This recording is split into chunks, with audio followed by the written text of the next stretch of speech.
Bonjour tout le monde, j'espère que vous allez bien. Aujourd'hui, j'ai envie de faire une vidéo un peu différente de d'habitude. En fait, ça va être aussi un audio, parce que j'ai également le mettre sur Apple Podcast et sur toutes les plateformes de podcast.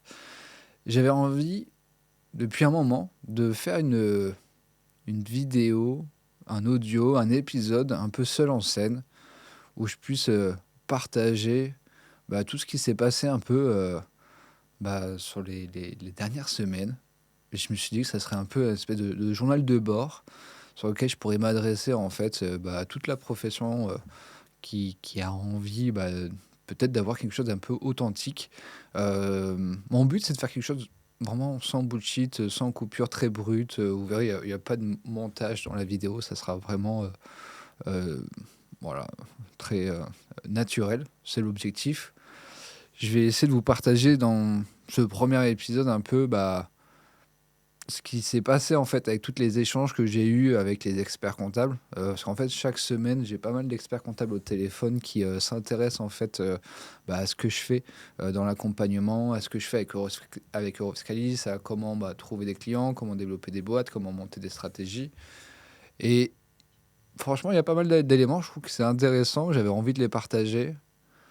J'avais un peu ce syndrome où je me suis dit: «OK, je me vois pas le faire, comme ça, face caméra». D'habitude, j'ai plutôt l'habitude de le faire en podcast, avec un invité ou avec Jonathan ou avec mon frère, sur lequel on peut se renvoyer la balle et finalement le faire tout seul comme ça, face caméra, c'est pas évident. Mais je me suis dit: «Bon, si j'ai envie de le faire, pourquoi pas?» Si ça fait 20 vues, finalement, c'est pas grave. Ce qui est important, c'est de faire quelque chose qu'on aime. Ce qui est important, c'est voilà, se sentir à l'aise avec ce qu'on fait, ne pas se travestir et moi, j'avais envie de faire ce seul en scène, tout simplement. Donc je me suis dit: pourquoi pas le faire tout simplement?» Ça tient qu'à moi, allumer, sur play et le faire et ça, c'est peut-être la 1 chose sur laquelle j'ai envie d'échanger en fait, de partager. C'est finalement dans l'entrepreneuriat, ce qui est assez génial, c'est qu'on peut faire ce qu'on veut. Hem, dans ma journée, alors on est quand même challengé par les clients, les collaborateurs, mais bon, on est, chef d'entreprise, on est entrepreneur et si on a envie de faire quelque chose, on peut le faire. Moi, j'ai la chance, j'ai réussi à mettre en place, des équipes qui sont, hyper dévouées, très, investies dans leur travail et j'aurais mis en place, pas mal, d'outils, de moyens humains, financiers pour pouvoir faire tourner les boîtes et aujourd'hui, ça me permet de faire un peu ce que je veux de mes journées, de travailler sur mes boîtes. Donc si j'ai envie de me mettre face caméra, pour, faire une vidéo, je peux prendre le temps de le faire et je le fais sans filtre, avec vraiment ce qui me passe par la tête et ce que j'ai envie de partager. Donc ça, c'est le premier élément, c'est que quand on a envie de faire quelque chose ça tient qu'à nous. Faut simplement, le faire et même si au début c'est pas parfait, comme cette vidéo, c'est pas très grave. Le plus important, c'est de faire les choses. C'est de se lancer, c'est de tester, c'est, de regarder ce qu'on fait, de s'améliorer à chaque fois et finalement, en faisant ça, au bout d'un moment, ça marchera, quoi et marcher, c'est pas forcément en termes de chiffres. Là, par exemple, pour cette vidéo, je me dis, «Est-ce que j'ai envie d'avoir, 1000 vues?» Non, moi, je m'adresse à une profession qui est, une niche, hein, donc c'est petit. On est à peu près, il y a à peu près 20 000, heu, experts comptables, donc je me doute que la vidéo, elle va pas faire, 1 000 000 de vues et encore une fois, si elle fait 20 vues, pour un premier épisode, je serais très, très content que des gens aient pris le temps, d'écouter, ce que j'ai à dire, de pouvoir, partager en commentaire, de m'envoyer un LinkedIn, un like, quelque chose qui montre de l'intérêt et sur lequel on peut échanger et si c'est qu'avec, 10, ou 20 personnes moi ça me va très bien et c'est ça finalement où je me dis: «Maintenant j'ai envie de faire les choses non pas pour, faire des vues, non pas pour, devenir millionnaire, mais surtout faire pour des choses qui m'intéressent, des choses qui me font plaisir et des choses sur lesquelles que j'ai envie de faire tout simplement». Donc voilà pourquoi je fais ce premier épisode et j'espère que j'en ferai d'autres. Est-ce que ça sera régulier ou pas? Là, ça sera également en fonction de mes envies. Est-ce que ça sera une fois par semaine, une fois par mois, une fois tous les 2 mois? Ça sera en fonction de quand j'ai quelque chose à dire et quand j'aurai envie de me mettre devant la caméra. Donc voilà, vous savez tout sur, le pourquoi de cet épisode. Hem, il y a une conversation que j'ai eue avec, un jeune expert comptable qui s'est lancé, c'était il y a une semaine et demie.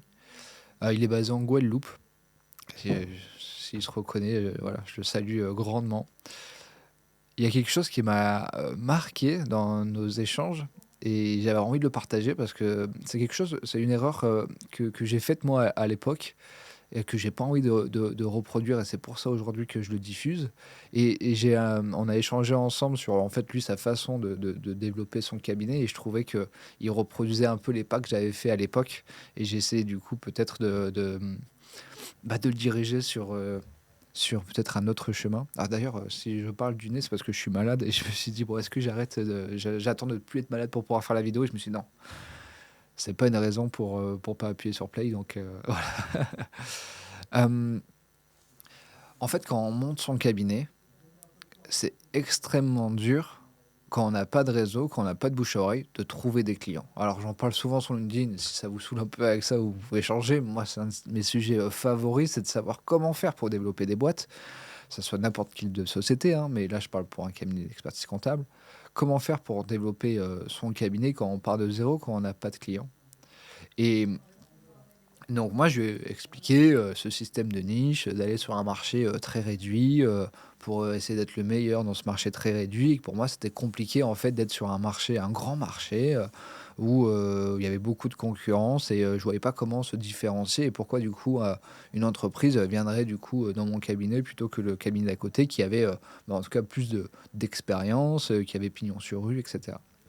Et donc, je lui raconte, cette histoire que, tout simplement, pour pouvoir attirer des clients, bah, ce qu'il faut faire selon moi, c'est encore une fois définir un tout petit marché qui est en rapport avec la taille de notre cabinet. Quand j'ai monté Eurofiscalis, moi je me suis mis sur une niche, hein, qui était les taxes indirectes. Au départ, c'est un cabinet fiscal qui était spécialisé sur les taxes indirectes. Donc j'aide des boîtes françaises à déclarer les taxes indirectes ou des boîtes étrangères à déclarer les taxes indirectes. Et en fait, il y en a plein des taxes indirectes. Il n'y a pas que la TVA qui est la plus connue, mais il y a la taxe sur les alcools, il y a la taxe sur les produits polluants, la taxe sur les produits pétroliers. Il y a plein de types de taxes en fait.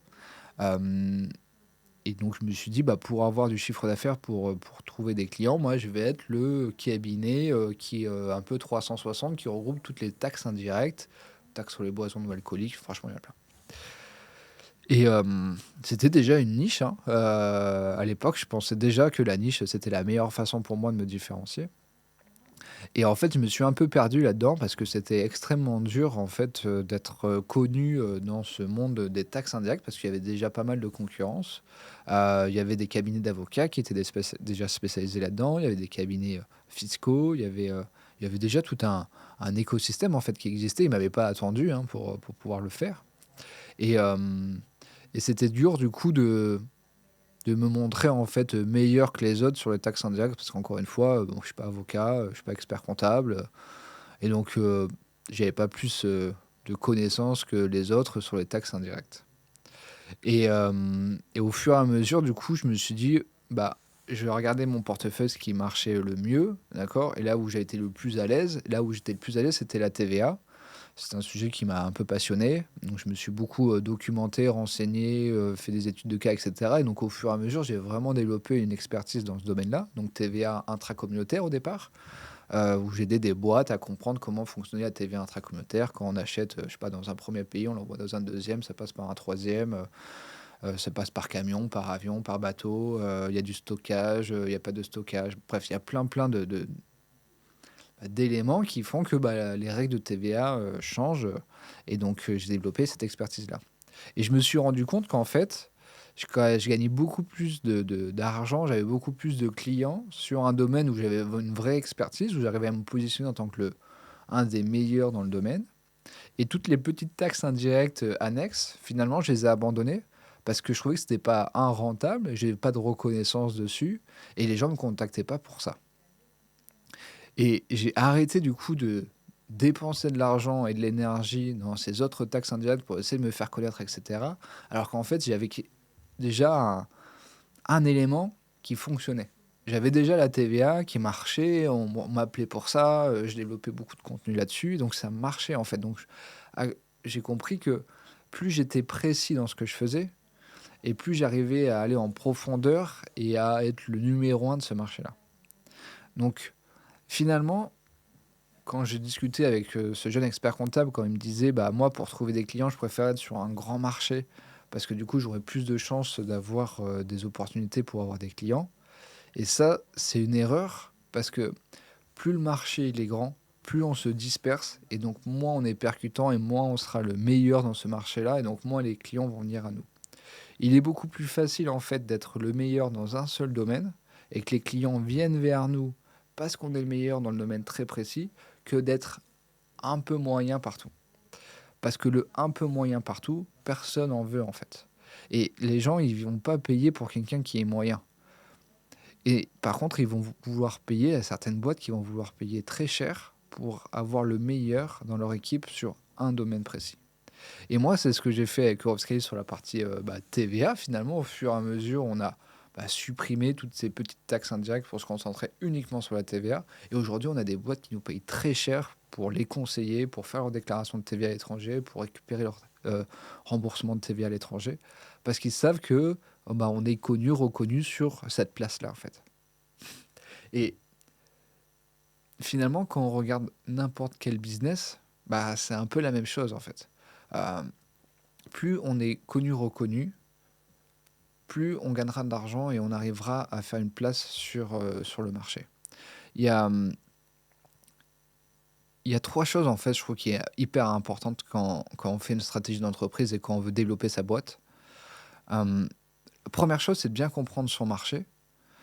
Parce que quand on connaît pas son marché, on connaît pas ses concurrents, on connaît pas ses clients, on connaît pas l'environnement et cetera et plus on a un grand marché et plus c'est difficile de le connaître, par nature, en fait. Et donc les grosses boîtes, elles ont les moyens financiers, humains pour connaître ce marché-là, pour être présent sur l'entièreté du marché.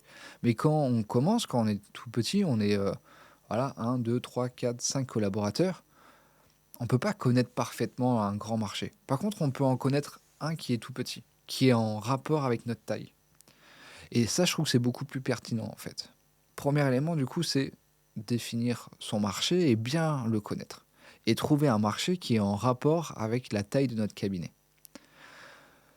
Deuxième point, c'est de bien connaître son client. En fait, quand on connaît bien son client, c'est beaucoup plus facile de lui vendre des choses, c'est beaucoup plus facile de le comprendre, d'adapter nos offres, de le servir correctement, de lui apporter ce qu'il veut, en fait. Parce que des fois, quand on ne connaît pas son client, quand on ne sait pas, à qui on vend, on pense apporter un bon service, mais c'est pas, ce que le client attendait, d'accord? Je sais pas, je vais essayer de prendre un exemple, si, il y a certains clients peut-être qui vont vouloir dans une voiture, je sais pas moi, une certaine option et il y a d'autres clients qui vont pas vouloir l'avoir. Par exemple, les personnes qui vont acheter, des voitures de sport, elles veulent avoir l'option où la voiture, elle va extrêmement vite. Mais vous prenez, une mère de une mère de une maman au foyer, par exemple, elle va plutôt vouloir avoir une voiture, spacieuse pour pouvoir, mettre des affaires, pour pouvoir transporter les enfants. Et donc, est-ce que la voiture de sport avec l'option qui va super vite, c'est pas la bonne chose? Si, ça l'est, mais pour un certain type de client et pareil pour, la Renault Espace, ça va très, très bien pour un autre type de client. Mais des fois, on va vouloir, nous, créer un Renault Espace et après on se dira: «Bon, on verra bien à qui on le vend» et on va essayer de le vendre à tout le monde. Mais ça marche pas parce que, il y a certaines personnes qui veulent avoir, une voiture qui va très vite. Et ça, si on ne connaît pas bien son client, si on ne connaît pas ses attentes, si on ne sait pas ce qu'il veut, et ben, on lui propose un peu quelque chose qui ne va pas lui correspondre. Et ça sera du coup plus difficile de lui vendre quelque chose. D'accord? Donc, pour n'importe quelle entreprise, hein, c'est pas que l'expertise comptable, hein, on prend n'importe quelle start-up qui cartonne, n'importe quelle entreprise qui cartonne. Ils connaissent parfaitement leur persona. Ça, c'est important à prendre en compte, c'est de connaître à qui on vend ce qu'on fait. Et du coup, ce sera beaucoup plus facile de s'adapter. Un expert comptable généraliste, pour moi, en tout cas, quand on est petit, bah, c'est compliqué parce qu'on parle à trop de personnes et on ne sait pas vraiment ce qu'ils veulent. On ne les connaît pas vraiment.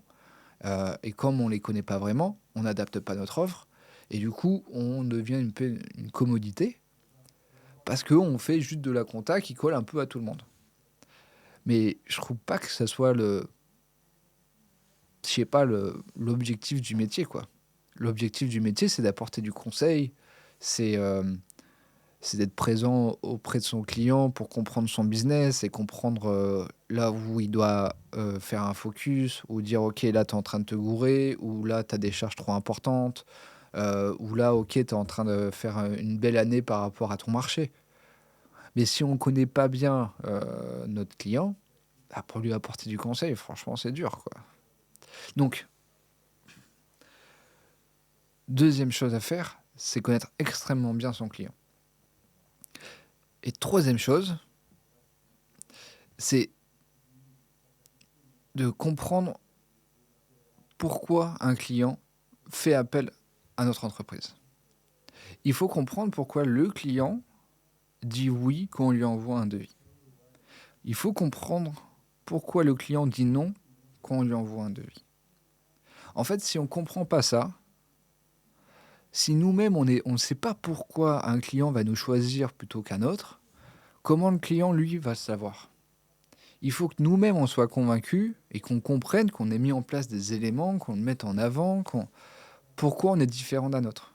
Et pourquoi un client a intérêt à venir chez nous plutôt qu'un autre. Parce que si on ne peut pas répondre à cette question de pourquoi on est différent, pourquoi un client viendrait nous voir, quel est notre avantage concurrentiel, bah, on n'a pas de stratégie d'entreprise. Et ça, quand j'échange avec des experts comptables, et j'en fais toutes les semaines des collègues des experts comptables pour échanger sur bah, leur stratégie de développement, comment ils développent leur cabinet, sur quoi ils font leur focus, est-ce qu'ils sont en train de recruter, est-ce qu'ils développent une nouvelle offre, est-ce qu'ils sont en train de restructurer, est-ce qu'ils sont en train de changer d'outil de prod, on parle de tout ça. Et, et souvent, quand je leur demande bah, pourquoi les clients viennent chez eux, bah, c'est très très dur pour eux de donner une réponse claire. Et ça, je pense que c'est important bah, à le noter, d'accord? Et à travailler là-dessus pour que bah, moi, si je serais bah, un jeune expert comptable ou pas, d'ailleurs même un cabinet qui est déjà bien structuré, je prendrais du temps, soit tout seul, soit avec mes associés si j'ai des associés, pour me poser autour d'une table et pour poser cette question. Pourquoi un client nous a choisis? Et j'irai voir aussi les clients pour leur poser cette question. Pourquoi tu as accepté de venir avec moi? Pourquoi tu as choisi notre cabinet plutôt que le cabinet d'à côté? Est-ce que c'est parce que tu me connais? Est-ce que c'est le bouche à oreille? Est-ce que parce que tu nous as t'es recommandé? Est-ce que parce que tu trouves que notre image est bonne? Pourquoi elle est bonne? Est-ce que ça colle parfaitement à tes attentes? Est-ce que tu t'es déjà posé la question d'aller voir ailleurs? Voilà, il faut vraiment essayer de comprendre tout ça. Et en faisant ça, on arrive en fait avec une synthèse qui nous permet en fait d'avoir le début d'une stratégie de développement pour comprendre sur quoi on s'appuie et sur quoi on doit s'améliorer. Et voilà, ça c'était un truc que j'avais envie de partager bah, avec vous parce que je trouvais que bah, on se posait pas assez ces questions-là. On se posait pas assez la question du marché, on se posait pas assez la question du persona et on se posait pas assez la question de notre avantage concurrentiel. Donc j'espère que bah, bah, en échangeant comme ça, et n'hésitez pas à mettre des commentaires ou à m'envoyer un message sur LinkedIn pour pouvoir échanger sur le sujet, parce que c'est vraiment des sujets qui m'intéressent. Dites-moi ce que vous, si vous avez pris du temps pour le mettre en place dans votre cabinet, pour répondre à ces trois questions, ce qui en est sorti, est-ce que ça vous a aidé en fait à trouver des solutions et à trouver en fait des perspectives? Parce qu'en fait, et surtout à trouver du sens, je trouve. Parce que souvent, quand on fait des choses, si on ne sait pas trop pourquoi on les fait, bah, je trouve que ça n'a pas trop de sens. Je vous donne un exemple concret hein, sur, encore une fois, le développement d'entreprise. Moi, je passe beaucoup de temps à essayer de voir comment faire pour trouver des clients, par exemple, parce que j'ai envie d'augmenter le chiffre d'affaires. Et donc, on a deux objectifs. Nous, c'est de travailler notre portefeuille client existant, de voir comment on peut bah, faire des upsells, hein, donc c'est de faire des ventes complémentaires, en plus de la comptabilité, voir si on peut leur vendre complémentaire pour augmenter le panier moyen. Et après, c'est d'aller chercher des nouveaux clients.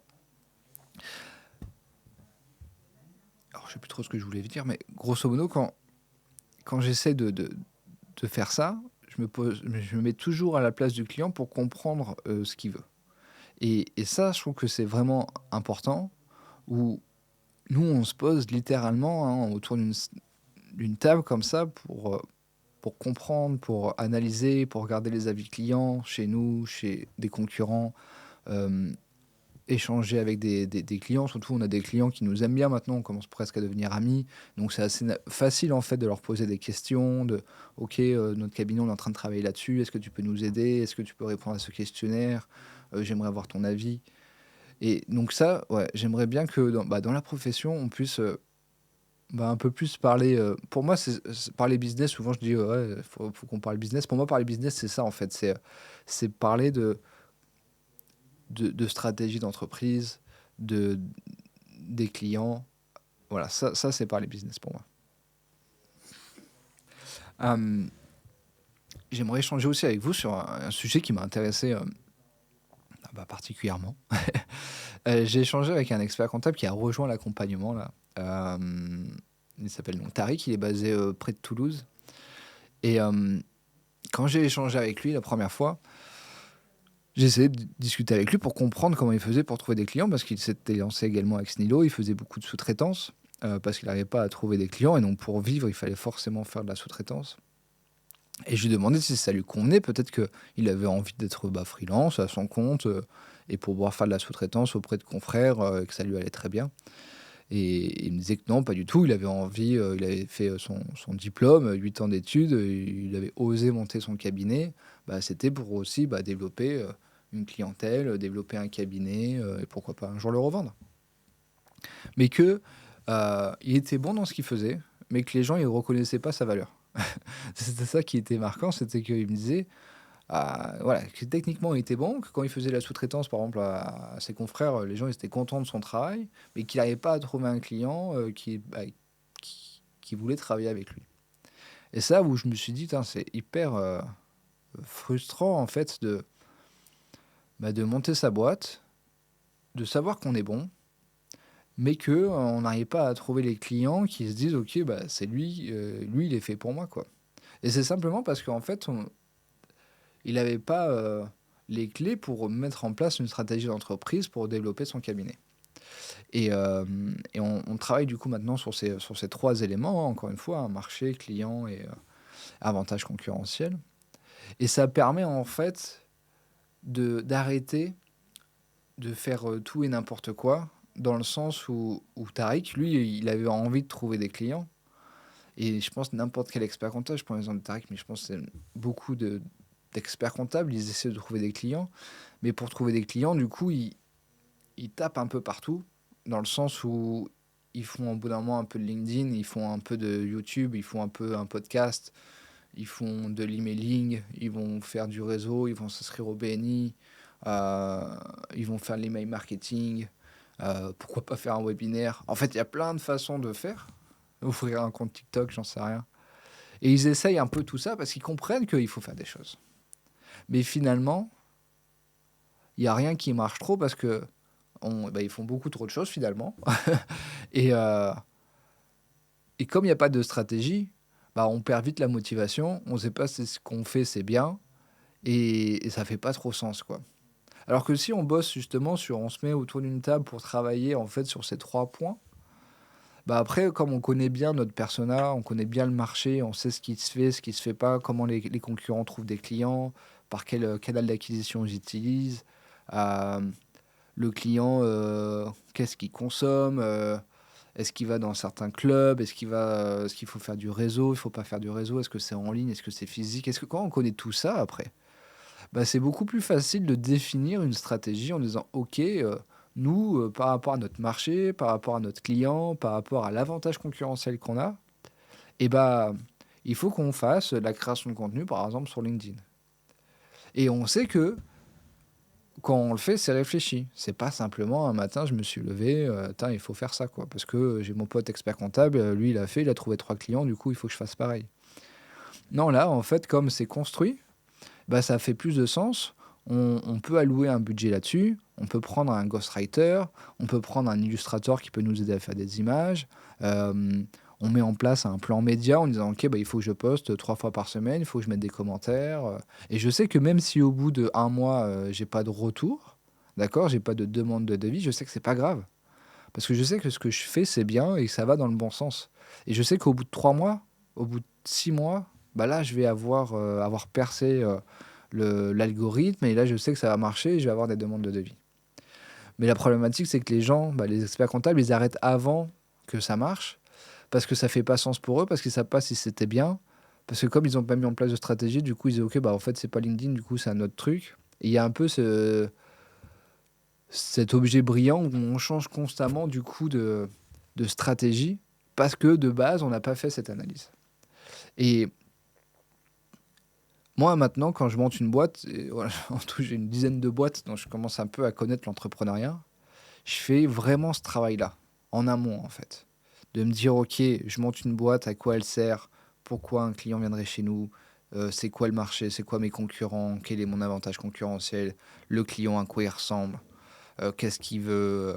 Est-ce que ça va vraiment l'intéresser? Ça non, pourquoi?»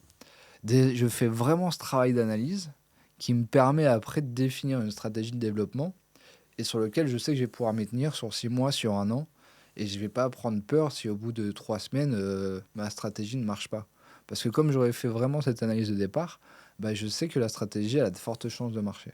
Après, on va pouvoir ajuster, mais on va pas complètement changer de cap. On va pas partir vers le sud et après le lendemain aller au nord et après et cetera. D'accord? On va peut-être aller vers le sud et après on va peut-être orienter notre stratégie, on va changer peut-être de 10 degrés et ça suffira. Donc c'est ça en fait, j'avais envie de partager, c'était, bah, au bout d'un moment, peut-être en tant que chef d'entreprise, ça vaut le coup de rassembler, bah, vos lieutenants, vos chefs d'équipe ou votre associé. Vous posez, quelques jours, quelques semaines sur, bah, la strate de votre cabinet et vous verrez après, il y a beaucoup d'éléments qui seront assez, des décisions qui seront assez faciles à prendre finalement. Comme vous avez fait ce travail en amont, après c'est beaucoup plus facile de prendre des choix. Et ça marche aussi dans la vie perso, je peux vous partager ça aussi, hem, au bout d'un moment, j'ai fait du développement personnel avec une coach et on a travaillé sur ce que je voulais. Donc c'était le même principe, hein, c'était que là, au lieu de me mettre à la place du client, du coup, je me mets à ma place à moi de qu'est-ce que je voulais dans ma vie. Et par exemple, moi, j'avais identifié que j'avais envie de travailler avec des personnes que j'aime, que j'apprécie, avec ma famille, avec mes amis, avec des personnes qui m'inspirent. Ce qui m'intéressait finalement, c'était pas vraiment la conquête du chiffre d'affaires ou de gagner vraiment plus, c'était vraiment le côté humain. Moi, j'avais envie de passer une bonne journée avec la personne avec qui j'étais. J'avais pas envie d'avoir que des sharks dans l'entreprise, bien au contraire, j'avais envie que ça soit très bienveillant, et cetera. Et donc quand j'ai fait ce travail d'analyse, après c'était beaucoup plus facile de savoir quel type de personne j'avais envie de recruter. Est-ce que j'avais envie d'avoir quelqu'un un commercial qui bombarde et qui vend de n'importe quoi, le plus important c'est gagner de l'argent et moi j'aurais été content avec ça parce que ça faisait grandir mon chiffre d'affaires? Non, comme c'était pas lié avec moi, je savais que je voulais pas ce type de personne-là. Et quand j'ai eu l'opportunité un jour d'embaucher mon frère, je me suis dit: «Est-ce que j'ai envie de travailler en famille ou pas?»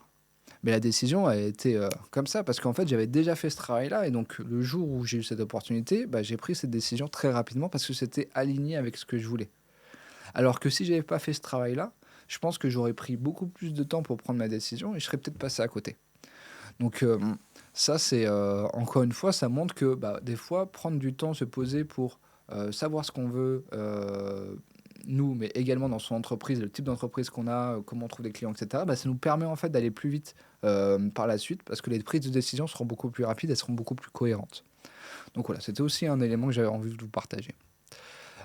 Dites-moi en commentaire un peu ce que vous pensez de ce format très, très brut où voilà, je suis, seul devant la caméra, où j'essaie de partager un peu mes pensées, mais si ça vous plaît ou pas. Encore une fois, même si ça vous plaît pas, bah, vous pouvez quitter la vidéo, tout simplement, vous désabonner. Parce que le but, c'est que je le faire en fonction de moi, ce que j'aurais envie, donc j'avais envie de faire ça, donc je le fais. Et si ça vous plaît, bah, dites-le moi, ça me fera grandement plaisir. Abonnez-vous, mettez un like, ça m'aidera également sur la chaîne YouTube. Hem, voilà. Est-ce que j'ai d'autres choses à raconter? Je réfléchis. Ouais, peut-être il y a un truc aussi, je peux vous raconter aussi qui m'a marqué. C'était un peu dans cette histoire, un peu comme de podcast, de vidéo que je suis en train de faire. J'ai lancé une newsletter destinée aussi à la profession expertise comptable, hein, parce que là, encore une fois, moi, j'ai vraiment identifié mon marché, j'ai identifié mon persona, et du coup, je mets en place des actions auprès de mon persona. Donc voilà, c'est ce que je raconte, j'essaie de le faire moi-même, hein, tout simplement. Je vous l'ai dit, hein, encore une fois, dans toutes les boîtes que je fais, j'essaie d'appliquer ma méthodologie. Et donc j'avais envie de lancer une newsletter, parce que j'aime bien le format, j'aime bien écrire, il y a pas mal de newsletters qui cartonnent, j'ai vu aux États-Unis, il y a par exemple, Géraldine Carter qui s'appelle, donc c'est un peu une personne aussi qui aide des experts comptables, à se développer, à travailler moins et à gagner plus, hein. Donc elle, son slogan, c'est, que l'expert comptable travaille que 40 heures par semaine. Donc faire en sorte de diminuer vraiment le nombre d'heures et en gagnant plus. Et donc elle a eu aussi une newsletter et je trouvais ça assez cool. Je suis abonné depuis un petit moment et j'aime bien sa newsletter. J'aime bien le format et donc je me suis dit: «Allez, pourquoi pas essayer de lancer également une newsletter?» Et quand j'ai fait ça, je me suis dit: «OK, comment faire pour lancer une newsletter?» J'ai regardé un peu les outils, je me suis dit: «OK, il faut que je récupère des adresses email, il faut que les gens me donnent leur autorisation pour envoyer des emails, il faut savoir ce que j'ai envie d'envoyer». Hem Comme c'était la première fois, je n'étais pas très sûr de moi quand je commençais à rédiger mes emails. Du coup, je me suis dit: «Je vais prendre un copywriter qui va m'aider à corriger mes emails» et c'est là où je me suis dit: «Mais attends, pourquoi tu le fais?» Je le fais pour donner de la valeur, pour pouvoir communiquer avec des personnes avec qui j'ai envie de communiquer et parce que ça me fait kiffer de le faire, d'écrire moi les emails. Alors pourquoi je vais prendre un copywriter qui, transforme, toute ma rédaction, où du coup ça sera moins authentique? Et donc je me suis dit: «OK, je vais arrêter avec le copywriter. Je vais moi garder ma façon d'écrire et si ça plaît, tant mieux et si ça plaît pas, les gens ils ont qu'à se désinscrire. Mais est-ce que je vais me dénaturer pour, utiliser toutes les techniques de copywriter pour être plus percutant, plus pertinent, mieux vendre et cetera, alors que ça me ressemble pas?» Finalement, j'ai décidé de pas le faire. Donc je me suis dit: «OK, je prends pas le copywriter, je prends juste moi, ma plume, mes idées», alors je suis pas, Oscar Wilde, mais bon, c'est pas très grave, je le fais avec, mon ressenti, mon être, quoi. Et là, du coup, je suis beaucoup plus aligné. Ça me fait plaisir de préparer ma newsletter, de l'envoyer et j'espère en tout cas que les gens qui vont le recevoir vont trouver cette authenticité qui, sans technique marketing, particulière, parce que moi je suis pas, formé à du copywriting, hein, donc et donc je trouvais ça, marrant de quand j'ai commencé à monter ce nouveau, canal d'acquisition, tout de suite j'ai voulu, passer par un prestataire pour m'aider et tout ça et finalement ça correspondait plus à qui j'étais et donc heureusement que j'ai rapidement c'est mon frère, hein, d'ailleurs, c'est Jérémy qui était bon là-dedans. Il m'a dit: «Non mais arrête ça, reste authentique, tu sais écrire, écris de façon très naturelle et ça le fera» et encore une fois, les gens, ils sont là, pour avoir quelque chose d'authentique, pas quelque chose de, stéréotypé ou quelque chose de trop travaillé. Donc voilà et donc c'est dû à ça. Après, je me suis dit: «En fait, j'ai envie également de faire un podcast audio», et donc les 2 étaient très, corrélés et donc voilà. Donc vous savez toute l'histoire, là-dessus, sur, ma newsletter qui sera aussi, assez brute et assez, naturelle et avec, cet épisode. Donc voilà, j'espère que ça vous a plu. J'en referai parce que finalement l'exercice m'a plu. Je verrai si, je prendrai peut-être des petites notes en même temps pour être un peu moins, dans tous les sens. Merci encore d'avoir écouté jusqu'au bout. J'espère que ça vous a intéressé. Dites-le moi en commentaire, ça me fera grandement plaisir et on se dit à très bientôt sur LinkedIn ou sur un prochain épisode. À bientôt.